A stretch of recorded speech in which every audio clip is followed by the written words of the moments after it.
నక్సలైట్ల పని అయిపోయింది. హ్మ్. నెక్స్ట్ అర్బన్ నక్సలైట్లు ఎవరైతే నక్సలైట్ల కోసం కావచ్చు, లేదంటే ప్రశ్నిస్తా ఉన్నారు. అంటే రఘును కావచ్చు, ఇంకా చాలామందిని అంటా ఉన్నారు. మిమ్మల్ని పృథ్వీరాజుని చాలామందిని అంటా ఉన్నారు. అర్బన్ నక్సలైట్లు వీళ్ళని అంతం చేస్తే దేశం బాగుపడుతుంది అని చెప్తా ఉన్నారు. నేనేమంటానంటే అర్బన్ నక్సల్ అంటే ఏంది జనజీవనంలో ఉండేటోళ్ళు అంతేనా? అంతే. నాకు కూడా అర్థం తెలుగుతాను. అర్బన్ అంటే జనాల మధ్యలో ఉన్న నక్సలైట్లు జనం మధ్యలో ఉండే నక్సలైట్ అంటే ప్రజాస్వామ్యంలో ఉన్నట్టే వాళ్ళు. ఉన్నట్టే. అంటే ప్రజాస్వామ్య నక్సలైట్లను చంపేస్తామని చెప్తుంది క్లియర్‌గా. అవును. అవునా? హ్మ్. అంటే నేనేమంటున్నా అంటే ప్రజాస్వామ్య నక్సలైట్లు అంటే ఏంది? ఇంక్లూడింగ్ అంబేద్కర్ వాదులు. అవును. అంబేద్కర్ వాదులు. ప్రజాస్వామ్య నక్సలైట్ అంటే ఎవరు? అంబేద్కర్ వాదులందరూ ప్రశ్నించే ప్రతి ఒక్కరు. అంబేద్కర్ వాదులు. ప్రజాస్వామ్యం అంటే ఇది వాళ్ళ రాజ్యాంగంలో ఉన్నటువంటి అంశాలపైననే ఫైట్ చేస్తుంటారు. అవును. ఆ రాజ్యాంగబద్ధంగా చంపొద్దు అంటున్నాం కదా! అవును. ఎలా మేము చర్చలకు పిలువురి, సంపకుర్రి అని చెప్తున్నాం అంటే ఏంది? రాజ్యాంగం ప్రకారమే చంపే రైట్ లేదు కదా అంటున్నాం. అంతే కదా? అవును. అవును. అంటే అంబేద్కర్‌ని అడ్డు పెట్టుకొని భారత రాజ్యాంగాన్ని తోడు పెట్టుకొని హ్మ్.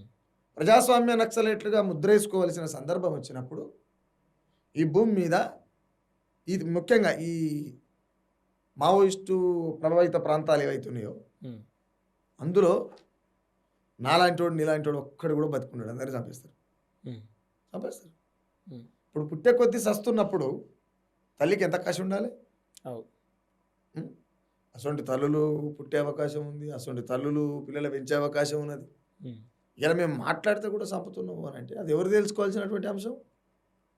ఏ ప్రజాస్వామ్యాన్ని అయితే నమ్మిర్రో, హ్మ్. ఏ ఓటునైతే నమ్మిర్రో, ఏ ఓటు మనది మనం వేసుకోవాలని మాట్లాడుతుర్రో, హ్మ్. మన సంఖ్యకి గింతుందని చెప్పి లెక్కలు చెప్తున్నారు. గా కాపాయనెంత, గా ఎలమాయనెంత, గా బాబనాయనెంత, గాయనెంత, గీనెంత అని మాట్లాడుతున్నటువంటి వాళ్ళు ఉన్నారో, హ్మ్. వాళ్ళు వాళ్ళ కోసమైనా రేపు మాట్లాడుకోవాల్సి వస్తది కదా! అవును. ఇతరుల కోసం కాకపోయినా ఆళ్ళ కోసం వాళ్ళైనా మాట్లాడుకోవాల్సి వస్తది. ఆళ్ళ కోసం వాళ్ళు మాట్లాడుకున్నప్పటికైనా హ్మ్. అర్బన్ నక్సలైట్లు అయితారుగా ఆళ్ళు గూడా. అయితారు. మరి ఆళ్ళు గూడా చంపబడతారుగా. అవును. ఫస్టు వాళ్ళ ముడ్డి కడుక్కోమను. హ్మ్. ఫస్టు వాళ్ళ ముడ్డి కడుక్కోమను ప్రజల సంగతి తర్వాత గానీ. ఓకే. ఎందుకు అనంటే వాళ్ళకే దిక్కు లేదు. హ్మ్. వాళ్ళకే దిక్కు లేదు. అవును. నెక్స్ట్ ఎవరైనా మాట్లాడతారంటే ఎంతసేపున్నా రేవంత్ రెడ్డి, హ్మ్. గతంలో ఉన్న కేసీఆర్, హ్మ్. గతంలో ఉన్న కాంగ్రెస్. ఈడ ప్రధానమైనటువంటి సమస్యకు కూర్చున్నటువంటి బీజేపీ గురించి ఏ నాయకుడు మాట్లాడాడు? అవును. ఏ నాయకుడు ఎందుకు మాట్లాడాడు? మాకు శత్రువు ఎవడో చెప్తే యుద్ధం చేస్తాం కదా! అవు. ప్రజాస్వామ్యబద్ధంగా చేస్తాం. మాకు ఇక నక్సలైట్లతోని పని లేదు, కమ్యూనిస్టులతోని పని లేదు, ఎవరితోని పని లేదు. దేశంలో శత్రువు ఎవడో చెప్పు. యుద్ధం ఎట్టం వేయాలో మేము చూసుకుంటాం. అదే పెద్ద ప్రశ్న. శత్రువు కూడా చూపియకుండా ఈళ్ళు ఎవరి మీద కత్తులు నూరుతుర్రు, ఎవరి మీదకి పొమ్మంటుర్రు, ఎవరిని కొట్టమంటుర్రు, ఎవరిని తిట్టమంటుర్రు. హ్మ్. మాకు తెలిసిన శత్రువు పలానాయన అని చెప్తే వాడు ఏమో ఈడు కూడా అల్లకెళ్ళి వచ్చినట్టు ఈడు నక్సలైటే ఉన్నట్టున్నాడు. అవు. హరి అమ్మ న్యాయం మాట్లాడితే నక్సలైట్ ఎట్లయితారు నాకు అర్థం కాదు. హ్మ్. మా పృథ్వీని కూడా అర్బన్ నక్సలైట్ అనేది ఏదో అంటున్నారట. అవును.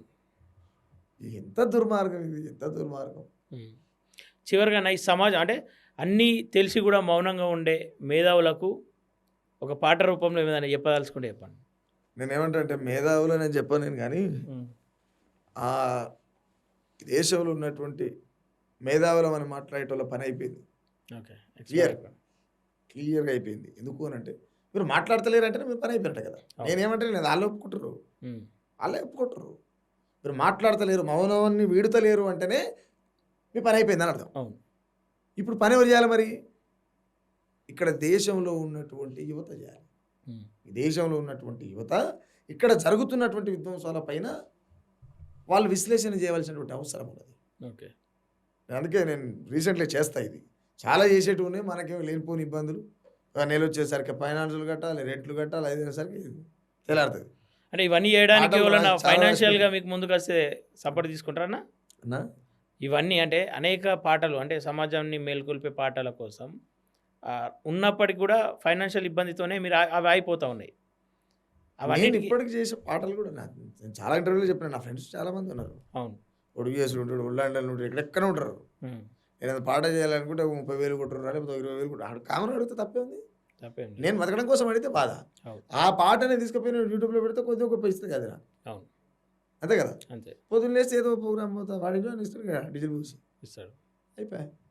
సమాజం నాకు పెద్దగా సోకులు సమాజం కోసం ఉన్న వాళ్ళను సమాజమే కాపాడుకుంటది అనేదానికి ఇది ఒక నిదర్శనం అంతే. అనుకోవచ్చా? అంతే. అంతే. హ్మ్. సమాజం పెట్టే భిక్షతోని బతుకుతున్నా క్లియర్‌గా. ఓకే. అందుకే ఏమంటున్నా అంటే జోకెటోడు జోకుతుండు గోకెటోడు గోకుతుండు జోకెటోడు జోకుతుండు గీకెటోడు గీకుతుండు అడిగేటోడు ఎవడున్నాడు తెలంగాణలా అరే అడిగేటోడు ఎవడున్నాడు తెలంగాణలా అంత యాడబోయి పండు కుర్రో లోపటర్రలా మెదవుల సంగతి కూడా చెప్తా. అంటే నేను ఒకటి ఏం చెప్తా అంటే మెయిన్గా యువత మేలుకున్నప్పుడే కమ్యూనిస్టు పార్టీలు కొంతకాలం బలంగా ఎందుకు పనిచేయగలిగినాయి అంటే నీలాంటి నాలాంటి యువకులు ఉన్నారు అందులో. ఓకే. నీలాంటి నాలాంటి యువకులు ఉన్నారు. నక్సలైట్లు కావచ్చు, కమ్యూనిస్టులు కావచ్చు, ఇక్కడ ఎందుకు ఫెయిల్ అయినారు అంటే ఈ దేశంలో అగ్రస్థానానికి ఎందుకు రాలేకపోయినారు అంటే నూతన నిర్మాణాన్ని చేయలేకపోయారు.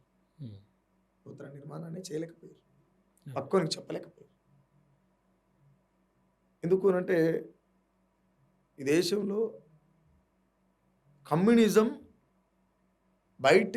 కమ్యూనిజం అంటే బయటి నుంచి భారతదేశానికి కమ్యూనిజం వస్తుందని తెలిసిన మరుక్షణమే ఆ కమ్యూనిజం ఇండియా బార్డర్ తొక్కక ముందుకే బార్డర్ దాటి ఇక్కడ ఉన్నటువంటి కులం పోయింది కమ్యూనిజంలకు. ఓకే. కులం పోయింది. నేను చాలా వేదికల మీద చెప్పిన కులమే లేదని మాట్లాడే కమ్యూనిస్టులకు ఎలమ కమ్మ రెడ్డి తోకలేందుకే. నువ్వు రెడ్డి అని పెట్టుకుంటున్నావు అంటే నన్ను మాలోడు అన్నట్టే, నా కులం వేయించినట్టే కదా. నన్ను పిచ్చకుంటోడు అన్నట్టే, నన్ను బైరూపులోడు అన్నట్టే, నన్ను గమలోడు అన్నట్టే, నన్ను గొల్లోడు అన్నట్టే కదా. అంటే అక్కడ కులం చొరబడ్డది, క్లియర్గా చొరబడ్డది. అంటే నేనేమంటున్నా, కులం చొరబడ్డ కమ్యూనిజం ఎప్పటికీ మొదలుపడదు. అదే జరిగింది ఇప్పుడు. ఓకే అన్న, ఫైనల్గా సుక్కరాం నర్సన్న ఎట్లాంటి అంటే అనేక ఫోన్ కాల్స్, బెదిరింపు కాల్స్ వస్తాయి, సానుభూతి కాల్స్ వస్తున్నాయి, జాగ్రత్తలు చెప్పే కాల్స్ వస్తున్నాయి, అన్నీ వస్తూ ఉన్నాయి. వెనకడుగు చేస్తాడా ఇవన్నీ ఫోన్లను చూసి, లేదంటే వాళ్ళ భయం వీళ్ళ భయం చూసి? జగన్కి సంబంధించి, షర్మిలకు సంబంధించి సంపుతాను ఎంట పడితేనే పాట ఆపలే. అవును. అప్పుడు నా పిల్లలు ఇంకా చిన్న వాళ్ళు. ఓకే. ఇప్పుడు నా పెద్ద బిడ్డ 11-12 ఏళ్ళు ఉంటుంది. నా పెద్ద బిడ్డ, నా కొడుకు 9 ఏళ్ళు ఉంటాడు, ఇంకో బిడ్డ 6 ఏళ్ళు ఉంటుంది. ఓకే. అంటే నేనేమంటున్నా అంటే నేను క్లియర్గా చెప్పిన ఇందాకనే, భయం అంటే ఇజ్జతి ఇలువ. ఓకే. అది నాకుంది, భయం నాకాడ ఎందుకు ఉంటుంది? మీకు సానుభూతి చూపించుకుంటా, మీకు జాగ్రత్తలు. నేను ఒక మాట చెప్పనా, ఇప్పుడు నన్ను ఎన్ఐఏలు పట్టుకుపోయినా, లేకపోతే రాష్ట్ర ప్రభుత్వం నుంచి ఇంకేదైనా ఏమంటారు ఫాల్తు కేసులు పెట్టి ఏదైనా తీసుకొని పోయినా, తెల్లాడి ఎవడు ఇప్పుడు మీరన్నా హీరో ఎవరు? నేనేగా, నేనేనా కదా? మళ్ళీ అయిపోయా, మంచిదే కదా. అట్లా కూడా సంపన అయితే సంపరా, క్లారిటీ ఉంది. ఓకే, చంపడానికి నేను నక్సలైట్నో తీవ్రవాదిని అయితే చంపుతాను, అంతే కదా. నేనేమంటున్నా అంటే వాళ్ళు పట్టకపోయినా కూడా ఇప్పుడు ఇట్లా ఇంటర్వ్యూ ఇట్లా చేయవు, అప్పుడు ఎంటబడి అన్న అనుకుంటూ చేస్తావు. క్లియర్. ఇప్పుడు నన్ను ఎవడో వచ్చి గుంజుకపోతుంటే, నీకు ఎవడో చెప్తే వచ్చి మైకి పెట్టకపోతే ఏం చేస్తావు? ఆడు గుంజుకపోతుంటే నువ్వు మైకి పెడుతుంటావు. అటువంటి పరిస్థితి వచ్చి కూడా సంతోషమే అనుకుంటున్నా. అంటే మీ మీద సానుభూతి చూపించి కాల్స్ చేస్తున్న వాళ్ళకి ఏం చెప్పదలుచుకోరు?